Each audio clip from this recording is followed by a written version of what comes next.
किसान साथियों नमस्कार। डीपीएस अनाज स्पेशल चैनल में आपका स्वागत है। किसान भाइयों, सरसों की फसल के सबसे खतरनाक कीट की बात करें तो वो है हमारा चैपा, माहो, या जिसको हम एफिड्स के नाम से भी अंग्रेजी में जानते हैं। देखिए, बहुत छोटा सा कीट होता है और ये हमारी जैसे ही हमारी बडिंग स्टार्ट होती है, बड्स बनना स्टार्ट होती है, उसके बाद फ्लावरिंग स्टेज तक इसका अटैक सबसे ज्यादा देखने को मिलता है। फलियां बनने पर भी इसका अटैक देखने को मिल जाता है। बहुत ज्यादा मात्रा में अटैक करता है, बहुत तेजी से फैलता है और ये क्या काम करता है, हमारे तने का, पत्तियों का, बड्स का जो रस है वो चूस जाता है, जिससे हमें उत्पादन में एक बहुत बड़ा लॉस ये कर देता है। हमारा पौधा एकदम कमजोर हो जाता है। पौधे पे फलियां बहुत कमजोर बनती हैं, फलियों में दानों का भराव कम होता है, क्योंकि ये उसका जो रस है उसको चूस करके और पौधे को एकदम वीक कर देता है, कमजोर कर देता है। रिसर्च बताती है कि ये हमारी फसल का उत्पादन 30 से लेकर 70% तक कम कर सकता है। जो माहू होता है, या जिसको हम चैपा के नाम से लोकल भाषा में जानते हैं, अंग्रेजी में हम एफिड्स के नाम से जानते हैं, उसकी पिक्चर भी आप स्क्रीन पर देख सकते हैं। तो देखिए, इसको समय से कंट्रोल करना बेहद ही जरूरी है और सरसों की फसल में ही ये सबसे ज्यादा अटैक करता है। तो इसलिए हमें इसको समय के साथ जरूर कंट्रोल करें। और क्योंकि फ्लोवरिंग स्टेज में इसका अटैक काफी ज्यादा देखने को मिलता है, तो उस समय अगर स्प्रे कर रहे हैं तो क्या सावधानी भी रखें, कौन से बेस्ट केमिकल हैं इसको कंट्रोल करने के लिए, क्या ऑर्गेनिक समाधान है, यानी कि ऑर्गेनिक भी हम आपको बताएंगे कि अगर ऑर्गेनिक तरीके से कंट्रोल कर रहे हैं बिना खर्चे के, घर पे आप इजीली इसको कंट्रोल कर सकते हैं। और एकदम रिसर्च बेस्ड जानकारी आपको दे रहा हूँ। तो वीडियो इन्फॉर्मेटिव होगा। वीडियो अच्छा लगे तो लाइक, शेयर एंड सब्सक्राइब करना बिल्कुल ना भूलें। तो चलिए जानते हैं। देखिए, चेपा आप जानते हैं ये ब्लैक कलर का भी हमें देखने को मिलता है, ग्रीन कलर का भी देखने को मिलता है। छोटा सा कीट होता है, जैसा पे आप पिक्चर में देख सकते हैं, और बहुत तेजी से फैलता है हमारी फसल के अंदर। जैसा मैंने बताया कि रस को चूसता है, जिससे पौधा हमारा वीक हो जाता है, कमजोर हो जाता है। तो देखिए, इसको कंट्रोल करने के लिए अगर कुछ केमिकल्स की बात करें जो बहुत अच्छा काम करते हैं इस पे, उसमें एक आता है हमारा इमिडाक्लोपिड, जो हमें 17.8% देखने को मिलता है। तो वो बहुत अच्छा काम करता है। अगर उसके हम कुछ फेमस ब्रांड की बात करें तो बायर कंपनी का हमें वो देखने को मिल जाता है कॉन्फिडोर के नाम से। ये काफी इफेक्टिवली काम करता है चेपा पे, एफिड्स पे, या माहू के नाम से जिसको हम जानते हैं उस पे। इसकी जो डोज रखनी होती है वो हमें रखनी होती है, 15 लीटर का टैंक है तो आप कम से कम 12 ml आप इसकी डोज रखेंगे। हालांकि इसकी जो डोज रहती है वो 0.3 ml पर लीटर रहती है, लेकिन हमें डोज थोड़ी बढ़ाकर देनी है क्योंकि वो कम डोज अभी काम नहीं कर रही है। तो कम से कम आपको जो हमारी जो डोज रखनी है वो आपको 12 लीटर का, 15 लीटर या 16 लीटर का टैंक है तो उसमें 12 ml इस दवाई को डाल करके स्प्रे आप कर सकते हैं। तो जैसे ही चेपा का अटैक आपको दिखता है, इसका स्प्रे ले लीजिए, बहुत इफेक्टिवली कंट्रोल करता है। उसके साथ साथ एक आता है हमारा थायामेथोक्साम। थायामेथोक्साम भी हमें काफी अच्छा रिजल्ट देता है, तो वो भी चेपा को बहुत इफेक्टिवली कंट्रोल करता है। तो ये जो टेक्निकल है, पुराने टेक्निकल है, काफी इफेक्टिव काम करते हैं। तो आप इनका यूज करके जो चेपा है उसको रोक सकते हैं। लेकिन अगर फ्लोवरिंग स्टेज चल रही है तो विशेष सावधानी रखें कि अगर अटैक है फिर तो हमें इसको स्प्रे करना पड़ेगा, क्योंकि वैसे भी अगर उसका चेपा का अटैक ज्यादा हो जाए तो फ्लोवरिंग को नुकसान होगा, फ्लावर ड्रॉप होगा, पौधे में पोलिनेशन कम होगा फ्लावर के अंदर, क्योंकि जो हमारा फूल है वो भी वीक होगा, तो जिससे हमें समस्याएं देखने को मिलेंगी। तो इसलिए हमें कंट्रोल करना पड़ेगा। तो फिर अगर उस समय आप केमिकल का स्प्रे कर रहे हैं फ्लोवरिंग स्टेज में सरसों की फसल के अंदर, तो हमेशा शाम के समय करें, 4 बजे के आसपास स्प्रे करें। उससे पहले स्प्रे आपको बिल्कुल नहीं करना है, क्योंकि उससे पहले अगर आप करेंगे दोपहर में, सुबह के समय, तो उस समय जो हनी बी होती है, यानी मधुमक्खियां होती है, वो बहुत ज्यादा एक्टिव होती है हमारी फसल के ऊपर। और सरसों की फसल में जो 80 से 90% तक पॉलिनेशन जो होता है, परागण जो होता है, वो मधुमक्खियां करती हैं।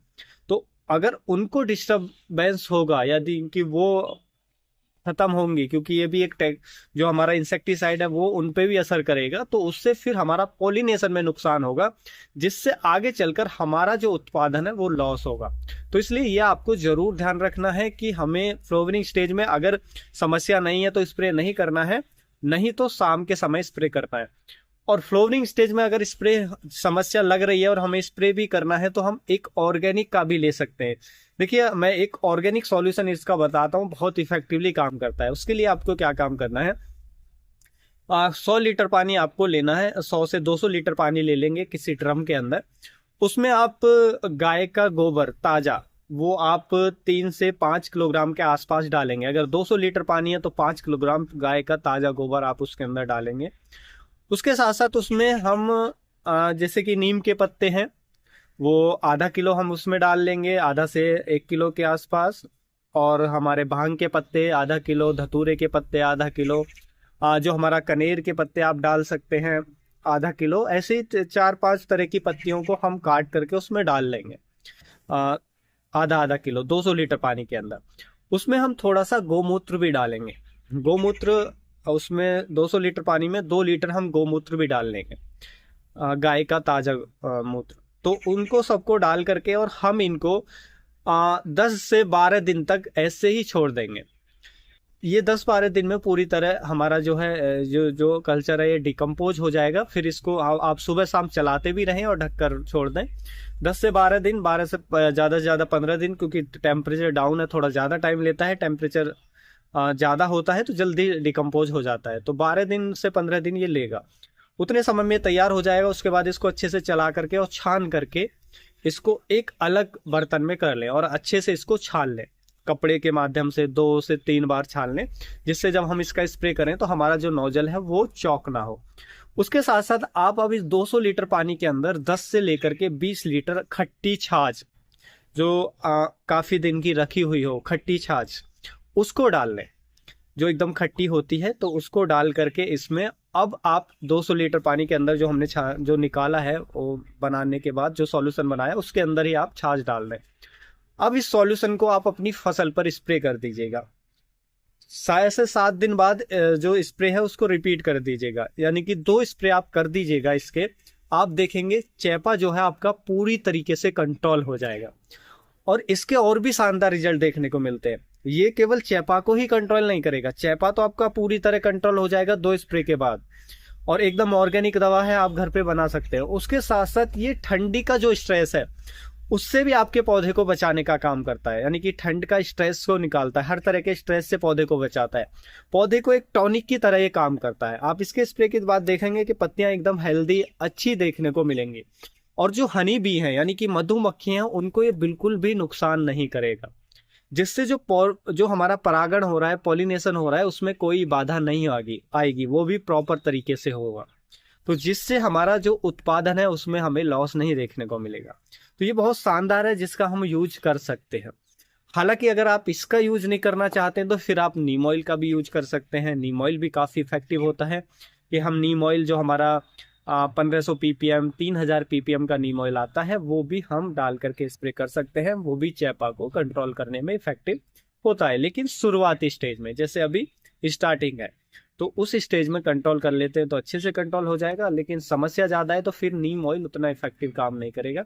जो मैंने सॉल्यूशन आपको घर पे बनाना बताया है वो बहुत इफेक्टिव काम करता है, तो आप उसको यूज करके बेनिफिट ले सकते हैं। नहीं तो फिर केमिकल का अगर करना चाहते हैं तो वो कर सकते हैं, लेकिन हमेशा शाम के समय कि जो मधुमक्खियां हैं उनको डिस्टर्ब ना हो। उम्मीद है किसान भाइयों जो आज की जानकारी है आपको अच्छी लगी होगी। जानकारी अच्छी लगी तो वीडियो को लाइक शेयर एंड सब्सक्राइब करना बिल्कुल ना भूलें। फिर मिलेंगे हम आपको एक और नई वीडियो में नई जानकारी के साथ। तब तक के लिए आप अपना ख्याल रखें। धन्यवाद।